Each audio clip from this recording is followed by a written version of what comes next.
Kumusta mga brad? Kilalanin natin si Frank Lentini, ang lalaking pinanganak na may 3 binti. Alamin natin kung ano ang mga kaya niyang gawin at paano siya naging inspirasyon sa maraming tao. Kung bago ka lang sa aking channel, huwag kalimutang i-click ang subscribe button at notification bell para updated ka sa mga kwento at trivia na gaya nito. Let's go! Si Francesco Lentini ay pinanganak noong May 18, 1889 sa Rosolini, Sicily, Italy. Panlima siya sa 12 magkakapatid.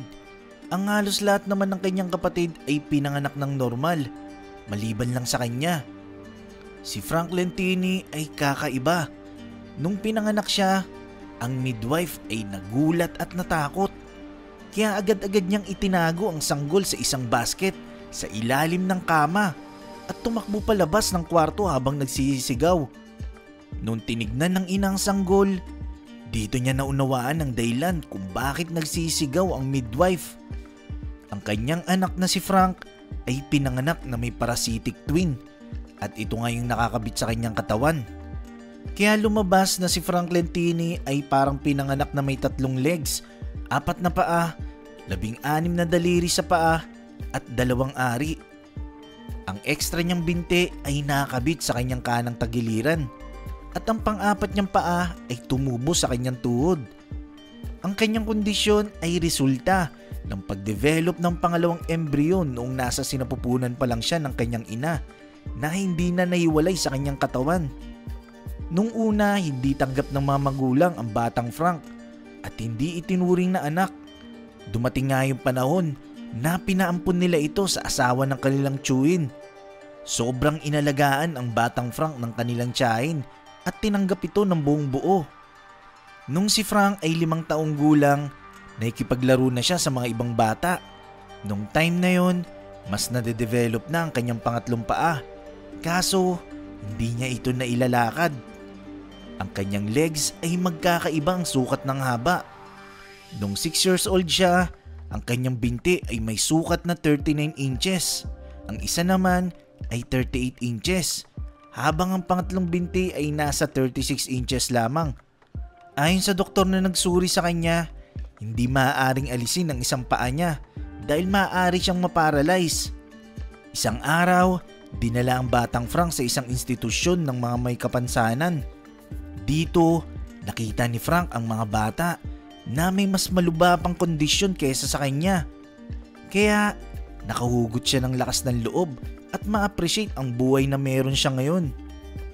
Habang tumatagal, natututunan ni Frank na ma-adapt ang kanyang katawan.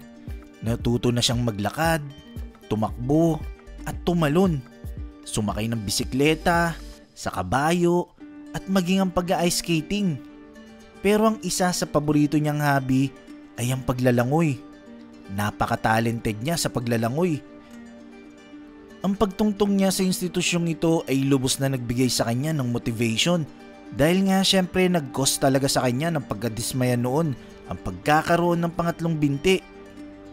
Pero dahil sa institusyon na kinabilangan niya, ang kanyang kalagayan ay ginamit niyang opportunity para mag-educate at mag-entertain ng ibang tao.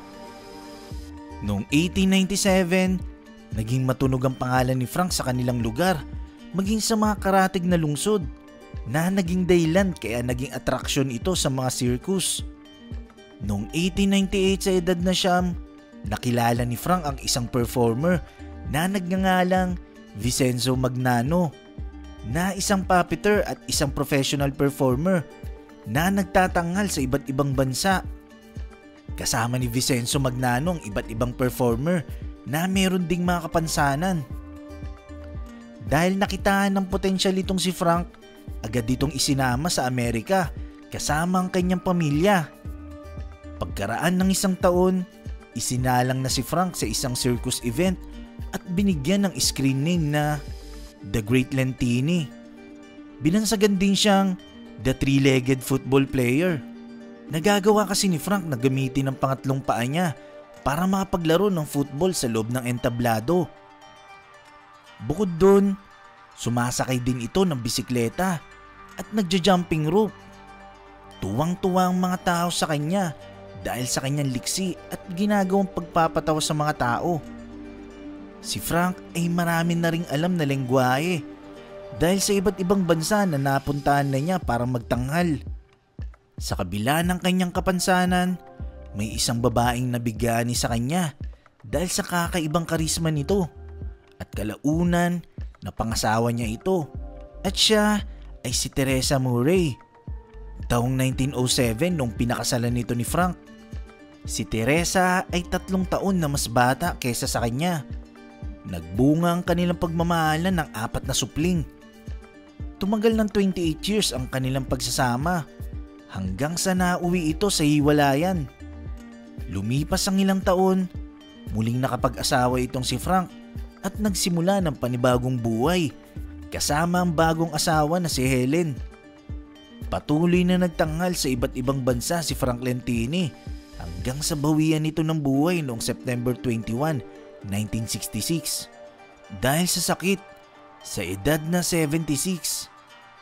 Ang kanyang karir sa loob ng halos 40 years ay nagbunga ng katanyagan at respeto. Si Frank Lentini ay isa lang sa libo-libong tao na nilikha sa mundo na may espesyal na kondisyon. Pinakita lang ni Frank Lentini sa buong mundo na hindi hadlang ang anumang kapansanan, kapintasan o anumang kahinaan ng meron tayo para magtagumpay sa buhay.